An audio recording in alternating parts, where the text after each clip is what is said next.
pessoas. Mas lá em Efésios capítulo 6, versículo 10 em diante, nós vamos ver um pouco realmente o que é a nossa luta. Porque diz na palavra do Senhor claramente que lá em Efésios capítulo 6, a partir do 10, ele vai mostrar para nós que a nossa luta não é contra as pessoas. Efésios capítulo 6, versículo 10 em diante diz assim: no demais, irmãos meus, fortalecei-vos no Senhor e na força do seu poder, revesti-vos de toda a armadura de Deus, para que possais estar firmes contra as astutas ciladas do diabo. Porque não temos que lutar contra a carne e o sangue, mas sim contra os principados, contra as potestades, contra os príncipes das trevas deste século, contra as hostes espirituais da maldade nos lugares celestiais. Versículo 13: portanto, tomai toda a armadura de Deus, para que possais resistir no dia mau, e havendo feito tudo, ficar firmes. Versículo 14: estais, pois, firmes, tendo cingido os vossos lombos com a verdade e vestida a couraça da justiça. Versículo 15: e calçados os pés na preparação do evangelho da paz, tomando sobretudo o escudo da fé, com o qual podereis apagar todos os dardos inflamados do maligno. Tomai também o capacete da salvação e a espada do Espírito, que é a palavra de Deus, orando em todo o tempo com toda oração e súplica no Espírito, e vigiando nisto com toda perseverança e súplica por todos os santos, e por mim, para que me seja dada no abrir da minha boca a palavra com confiança, para fazer notório o mistério do Evangelho, pelo qual sou embaixador em cadeias, para que possa falar dele livremente, como me convém falar. Senhor Deus, Pai querido, Pai amado, mais uma vez estamos aqui, Senhor, reunidos para falar um pouco da Tua porção, da Tua palavra. Senhor, neste momento apresentamos as nossas vidas diante da Tua gloriosa presença. Fala conosco, Senhor, em nome de Jesus Cristo. Fala com cada um de nós que aqui estamos, Senhor, porque eu creio que este momento o Senhor tem preparado para cada um que se encontra aqui neste lugar. Nos colocamos diante da Tua presença, nos colocamos diante da Tua gloriosa presença e te pedimos, Senhor, impacta as nossas vidas para que nós saímos daqui, Senhor, realmente compreendendo o Teu Evangelho, compreendendo a Tua palavra, para a glória e exaltação do nome do Senhor Jesus Cristo. E quem crê diz amém? Amém. Irmãos, como acabei de ler, a palavra de Deus é bem clara em questão das nossas brigas, no caso, as nossas lutas. A palavra de Deus é bem clara que diz que a nossa luta não é contra carne nem sangue. Eu acabei de ler aqui esse capítulo até o versículo 20, onde nós podemos ver que aqui o Senhor ele explica claramente que muitas vezes nós passamos por essa situação, ou pode-se dizer diariamente. No levantar de manhã até a hora que nós irmos dormir, nós passamos por várias situações em nossas vidas, e nós queremos muitas vezes bater de frente com as pessoas que estão próximas a nós. Nós queremos colocar a culpa nas pessoas, nós queremos culpar as pessoas nas situações que nós nos deparamos. Mas a palavra de Deus é bem clara que diz que a nossa luta não é contra carne nem sangue, mas contra os principados e potestades e as hostes malignas. A palavra de Deus é quem diz: quando você está em casa e tem um problema com o seu cônjuge, não se preocupe. Eu vou te dizer, ou então eu posso dizer, se preocupe, porque a tua luta não está sendo contra a tua esposa ou contra o teu esposo, mas é o inimigo que está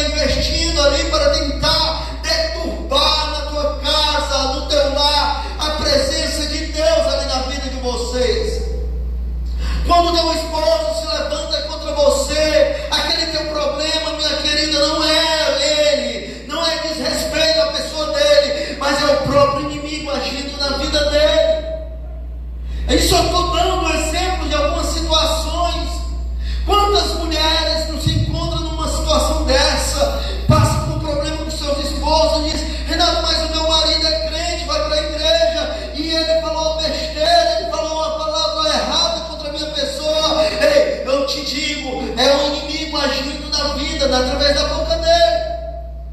E assim eu posso falar vários exemplos, várias situações.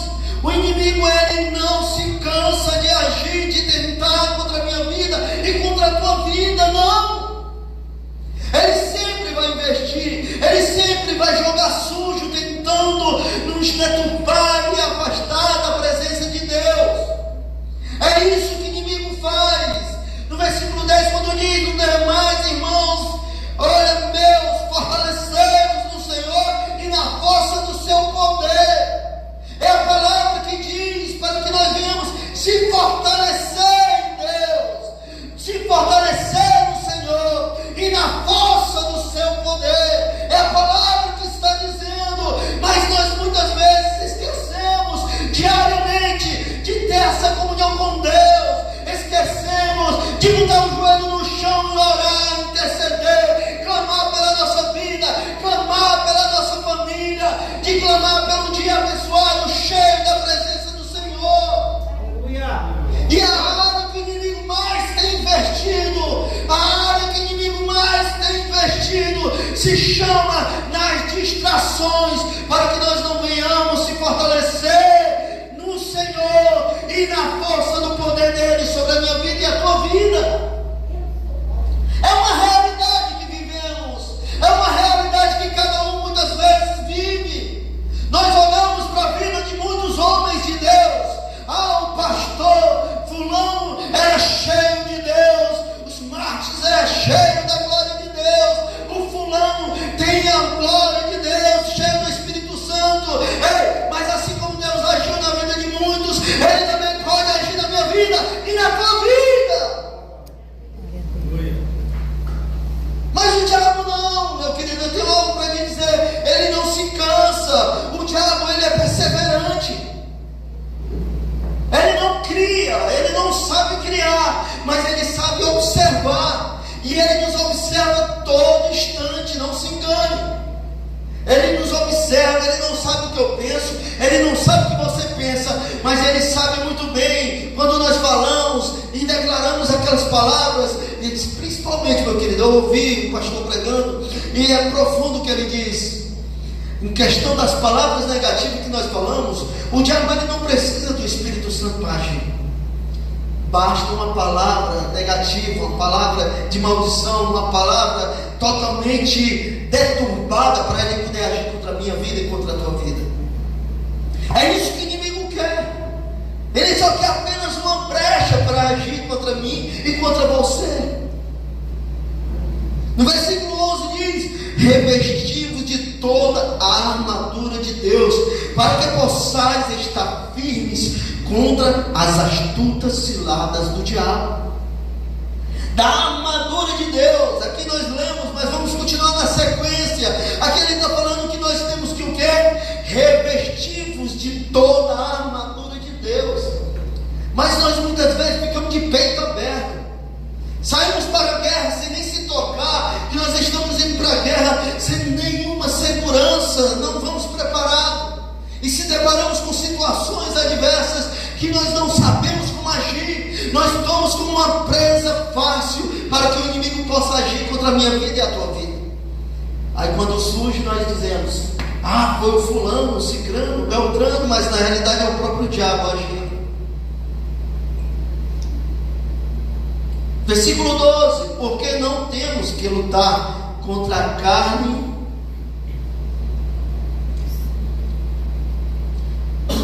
porque não temos que lutar contra a carne e sangue, mas sim contra os principados e contra as potestades, contra os príncipes das trevas deste século, contra as hostes espirituais da maldade nos lugares celestiais. Se nós se aprofundássemos nesse texto, nesse versículo, e nós tivéssemos a dimensão do que ele está querendo dizer para mim e para você, se nós soubéssemos o poder que tem a oração, meu querido, quando o Senhor diz que a oração de um justo muito pode em seus efeitos, ele não é filho do homem para que minta e nem filho do homem para que se arrependa. Ele está falando, então, é uma verdade. A oração tem poder.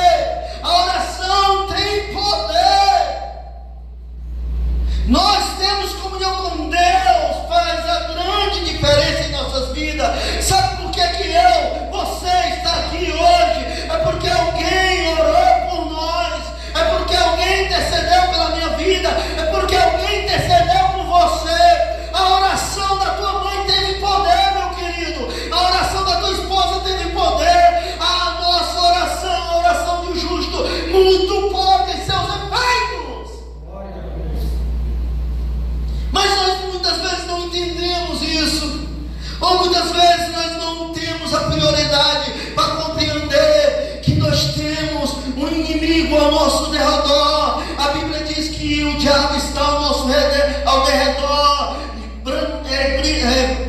gritando, bradando, sei lá o que, bramando, como leão. Até enganchei a palavra. Você abriu ali agora.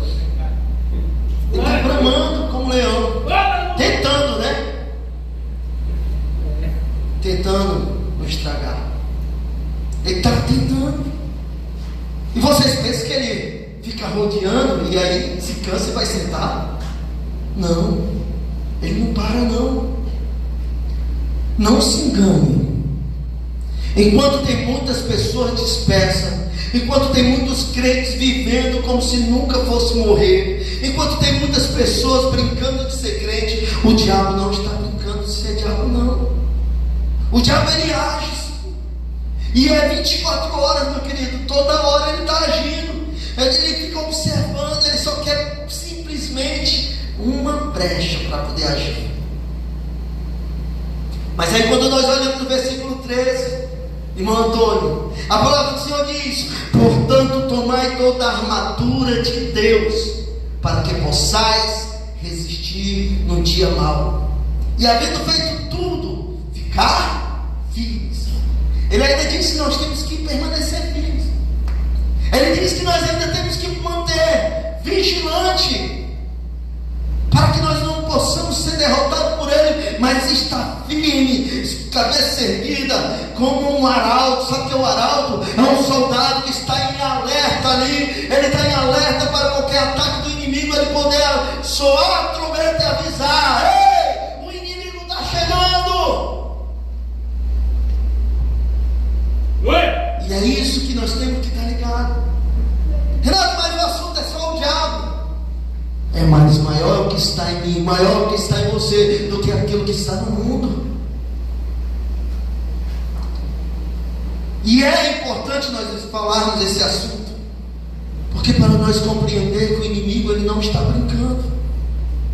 O inimigo ele não é aquele desenho que nós quando éramos crianças vimos, aquele diabo com chifre, né, e um rabo com tipo flecha e um tridente na mão. Não, irmão, não se engane. O diabo é coisa séria. Eu não estou dando poder a ele não, viu? Só lembrando que quem tem todo o poder é o nosso Senhor e Salvador Jesus Cristo. Mas eu quero dizer para você: estejais vigilante com a armadura de Deus sobre a tua vida, para que você não venha cair.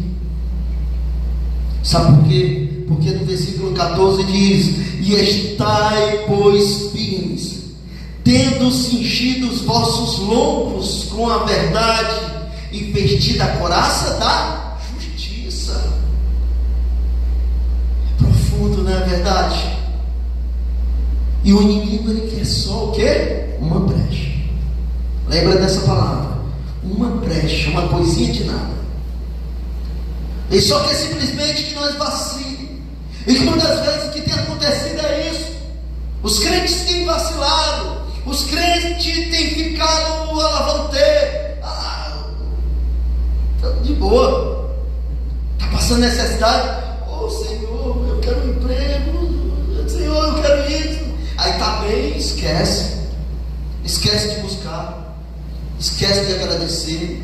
E começa a esquecer de Deus. E vai passando, vai passando. No versículo 15: e calçados os pés na preparação do Evangelho da paz. Olha, e ainda diz, no caso, além de você estar firmado, além de você estar firme, ainda está calçados nos seus pés na preparação do Evangelho da paz. O inimigo ele se treme, ele não suporta. Pensa que o inimigo ele tem medo de ver um pregador aqui com palavras eloquentes, vendo uma pessoa cantando cheio, pode-se dizer, cheio, não sei, eu vou dizer até a expressão errada, não vou dizer nem cheio, cantando bem, uma voz bonita. Não, ele tem medo de um crente que ora, de um crente que se enche do Espírito Santo, de um crente cheio da presença de Deus. Versículo 16: tomando sobretudo o escudo da fé, com o qual podereis apagar todos, olha, escute, todos os dardos inflamados do maligno. Deus, ele passa toda, vamos dizer, a bula. Não tem a bula, né? Quando nós vamos tomar a medicação, quando você vai tomar a medicação, tem a bula lá explicando bem direitinho como tomar. Explica tudo.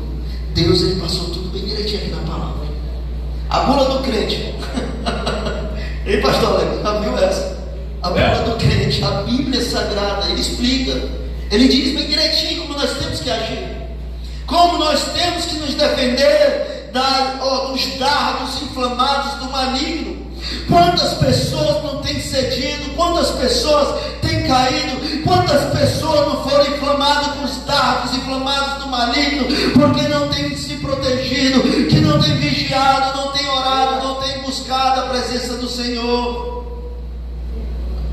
Versículo 17: tomai também o capacete da salvação e a espada do Espírito, que é a palavra de Deus. Irmãos, está tudo aqui, está nas nossas mãos. A palavra de Deus está ao nosso alcance. O meu filho, ele contou uma história, que ele viu um caso que eu nunca me esqueci, que um missionário, ele chegou no local, e lá nesse local tinha uma família chorando, e ele sem compreender, e aquela família chorando, e aí disse: por que vocês estão chorando? Porque aqui nós não podemos ter a Bíblia, e a página que nós passamos a semana, hoje nós temos que entregar para outra pessoa. E tinha uma família alegre, sorridente, sorriso, regozijante de alegria, porque aquele pedaço de Bíblia ia para as mãos deles, e eles iam passar uma semana com aquele pedaço de Bíblia. E a moral da história que ele quis trazer para nós foi que nós temos a liberdade de ter a Bíblia completa, os 66 livros. Podemos ter a Bíblia no celular, podemos abrir a nossa televisão e ter a Bíblia em áudio, de Gênesis a Apocalipse. Nós podemos ler a Bíblia em todos os lugares, nós não somos incomodados, mas nós não sabemos o valor dessa Bíblia, desta palavra. Nós não temos noção da riqueza, do ouro, da preciosidade que é a palavra. Nós não temos noção do alimento espiritual que nós temos nas nossas mãos, e não nos alimentamos da maneira correta, porque nós não temos noção do quanto é importante este alimento para a minha vida e para a tua vida. Por isso nós não sabemos, nós não temos noção. Sabe o que mais que diz? Versículo 18: orando em todo o tempo com toda oração e súplica no Espírito, vigiando nisto com toda perseverança e súplica por todos os santos. Orando em todo o tempo. Não precisa você ficar de joelho, não, exclusivamente. Você não precisa orar só lá no teu quarto. Claro que é bom orar lá na intimidade contigo, com Deus, mas também lá no teu trabalho, na escola, aonde você for, você orar e clamar pelos santos, pelas pessoas, pela tua família, pela tua casa, pelo teu trabalho. Em toda hora, orando em todo tempo, com toda oração e súplica no Espírito. Inclusive, Alex, hoje eu vi uma Zailina e tocou no som do carro um louvor que me veio à memória, né? Eu lembrei do retiro que teve lá no Arapari, lá na Serra, e aquele louvor do Rio do Freitas, que foi o pastor Nelson que fez, que fala tremendamente a questão do Espírito, né? O Espírito do Senhor, o Espírito de Deus, o Espírito doador está sobre mim, está sobre ti, está sobre nós o Espírito do Senhor. E quando eu escutei aquela letra, me veio à memória nós ali reunidos, louvando, clamando ao Senhor Jesus Cristo, o mover do Espírito Santo naquela escola, aquela presença maravilhosa, aquele momento que nós não queríamos que acabasse, aquele mover do Espírito Santo sobre as nossas vidas. Ah, meu querido, se nós compreendêssemos o quanto é maravilhoso buscar a presença de Deus, nós buscaríamos Ele hoje, o mais rápido possível, se enchendo da graça, do conhecimento, do Espírito Santo de Deus, agindo na minha vida e na tua vida, em tempo e fora de tempo, porque chegará um tempo que nós não poderemos mais louvar e exaltar, chegará um tempo que nós vamos partir deste mundo, mas a Bíblia diz que todo fôlego que respire, louve ao Senhor, engrandeça o nome do Deus Todo-Poderoso.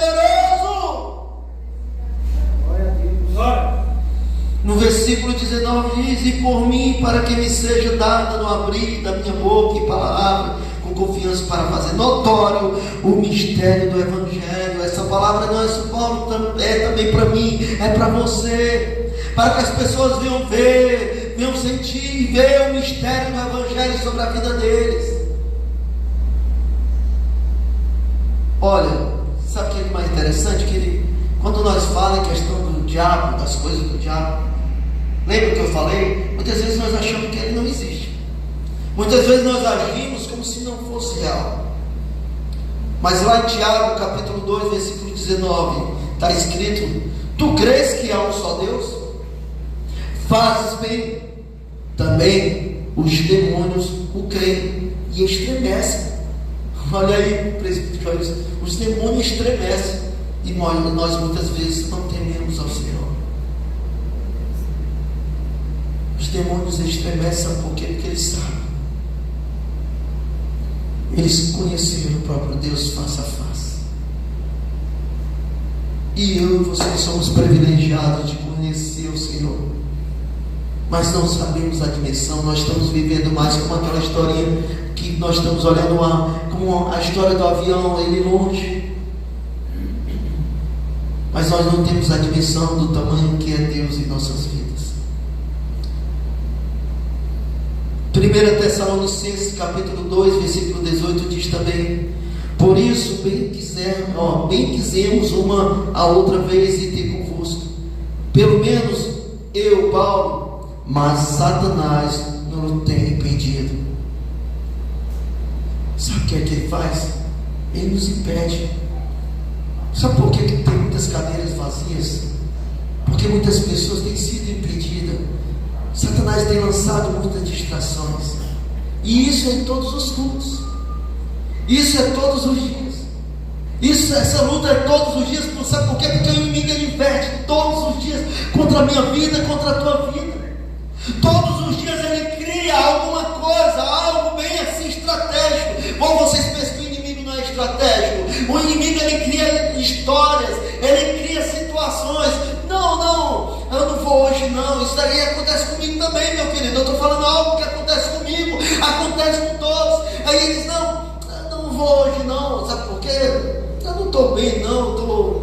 Eu tô aí, tento imaginar o que é que eu estou aí. Eu tô com um negócio aqui. Eu não posso ir. Mas aí quando na igreja tem tipo, vamos lá, rapaz, lá na igreja vai ter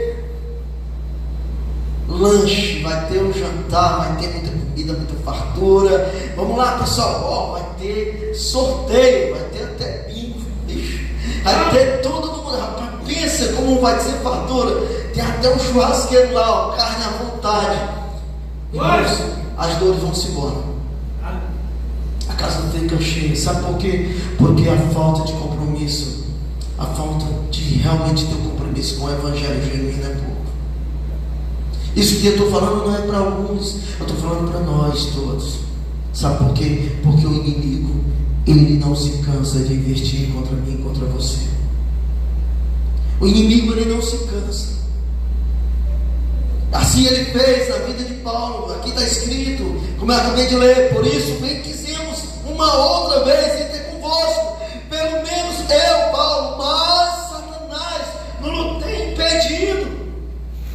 Lá em 1 Tessalonicenses capítulo 3, versículo 5: portanto, não podemos eu também esperar mais, mandei-nos saber da vossa fé, temendo que o tentador vos tentasse, e o nosso trabalho viesse a ser inútil. Sempre o inimigo, sempre o diabo tentando ele nos deturpar, tirar da presença de Deus. Se ele tentou o próprio Senhor Jesus Cristo, meu querido, lá no deserto, se ele tentou o Senhor Jesus Cristo, quem somos nós na frente do Senhor Jesus? E eu tenho uma novidade para te contar, viu? Não é jogando praga não, mas ele ainda vai continuar tentando. Ele vai continuar investindo contra a minha vida e contra a tua vida. Mas se nós nos revestirmos na armadura de Deus, nós não seremos atingidos. Tiago capítulo 3, versículo 14 em diante: mas se tendes a amarga inveja e sentimento contencioso em vosso coração, não vos glorieis, nem imitais contra a verdade. Essa não é a sabedoria que vem do alto, mas é terrena, animal e diabólica. Porque onde há inveja e espírito contencioso, aí há perturbação e toda obra perversa. Está vendo? Perversa. As invejas, contencioso, é algo amargo sobre a vida da pessoa. Quem aqui não já passou por isso? Uma situação dessa? Situações adversas que acontecem sobre as nossas vidas. A inveja é o investido do inimigo sobre a minha vida e sobre a tua vida. Mas só que no versículo 17 diz: mas a sabedoria que do alto vem é primeiramente pura, depois pacífica, moderada, tratável, cheia de misericórdia e de bons frutos, sem parcialidade e sem hipocrisia. No versículo 18: ora, o fruto da justiça semeia-se na paz para os que exercitam a paz. É isso que o Senhor quer na minha vida e na tua vida, para que nós venhamos viver o Evangelho do Senhor todos os dias. Porque quando eu falei em questão do Senhor Jesus Cristo, lá em Mateus capítulo 4, que ele foi tentado, porque ele foi conduzido pelo próprio Espírito Santo para ir no deserto para ser tentado pelo diabo. É a Bíblia que está dizendo. Não foi assim, presbítero Joilson? Ele foi levado para ser tentado pelo diabo. Está escrito, ó, vamos lá, Mateus capítulo 4, versículo 1. Então foi conduzido Jesus pelo Espírito ao deserto para ser tentado pelo diabo. E versículo 2: e tendo jejuado 40 dias e 40 noites, depois teve fome. Aí você imagina, 40 dias e 40 noites, o diabo chega para tentar Jesus. Jesus, o próprio Senhor, estava jejuando, estava preparado. O diabo chega e oferece: transforma a pedra em pão. Tu que está com fome, mas nem só de pão viverá o homem, mas de toda a palavra que sai da boca de Deus. Aí ele pega e leva ele ali, começa a ficar tentando ele: olha, lança-te daqui, porque a Bíblia diz que darás ordem aos anjos para que tu não tropece pedra alguma. E ele diz, a Bíblia também está escrito: não tentarás o Senhor teu Deus. E aí ele, depois ele várias vezes tentando tentar Jesus, aí ele leva e mostra todas aquelas riquezas, diz assim: olha, todo esse reino te darei, toda essa riqueza, se tu se prostrares e me adorar. Adorarás só o Senhor teu Deus de todo o coração, com todo o teu entendimento. E aí naquele momento ele repreende Satanás na vida dele, e Satanás sai. Imagina, Satanás ele investiu contra o próprio Senhor Jesus Cristo, meu querido. Então quem sou eu, quem é você? Mas para isso cabe a mim e você lutarmos, para que nós não venhamos cair em tentação. Porque o Espírito é forte, mas a carne é fraca. a palavra conta sobre a história exatamente. Eu estava dizendo que o pastor Alex estava ligando a palavra que eu estava trazendo no final, como eu queria trazer agora. Lucas capítulo 8. E navegaram para a terra dos Gadarenos, que está defronte da Galileia. E quando desceu para a terra, saiu-lhe ao encontro, vindo da cidade, um homem que desde muito tempo estava possesso de demônios, e não andava vestido, nem habitava em qualquer casa, mas nos sepulcros. E quando viu Jesus, prostrou-se diante dele, exclamando, dizendo com grande voz: que tenho contigo, Jesus, Filho do Deus Altíssimo? Peço-te que não me atormentes. Porque tinha ordenado ao espírito imundo que saísse daquele homem, pois já havia muito tempo que o arrebatava. E guardava-no preso com grilhões e cadeias, mas quebrando as prisões, era impelido pelos demônios para os desertos. Irmãos, esse homem estava possesso. Esse homem tinha uma legião. Sabe o que é a legião, né? São muitos demônios que estavam sobre a vida daquele homem. Só para vocês terem uma ideia, quando aqueles demônios saíram daquele homem, eles foram para os porcos. Muitos porcos. Então eram muitos. Mas só que este homem que estava possesso, cheio dos demônios, Jesus já tinha um plano para a vida dele. Jesus já tinha um plano. Enquanto os homens viam o exterior daquele homem, o gadareno, eles viam um homem endemoniado, um homem que não tinha mais jeito, um homem que estava totalmente escravizado pelo mal. O Senhor Jesus Cristo atravessou aquele lago, atravessou para o outro lado, porque ali ele não via um homem endemoniado, mas ele contemplava um missionário cheio do Espírito Santo, um missionário que iria ser tomado naquele lugar. E ali naquele lugar, aquele missionário que seria levantado pelo próprio Senhor Jesus Cristo, ali foi repelindo todos os demônios da vida dele, e ele já não estava mais louco, ele já não estava mais dominado pelos demônios, mas ele estava cheio do Espírito Santo, e saiu daquele lugar e pregou até a cidade a palavra do Senhor, sem precisar do Instagram, sem precisar do YouTube, sem precisar do Facebook, mas só ali, cheio da graça de Deus, ele pregou para 10 cidades, cheio do Espírito Santo de Deus. Meu querido, se com uma pessoa ele fez isso, então aqui nós somos só uma pessoa, nós somos só 2 ou 3, mas se ele levantar só os que estão aqui, e nós ficar cheios do Espírito Santo, com a armadura de Deus, nós vamos sacudir a pipoca e encher todas as igrejas com pessoas lavadas e remidas com o sangue de Jesus. Aleluia. É isso, meu querido. O Senhor quer apenas uma vida que se dispõe a se colocar à disposição do Senhor. Deus, Ele não conta com grandes números, Ele conta comigo, Ele conta contigo. Amém? Você pode aplaudir o Senhor Jesus Cristo.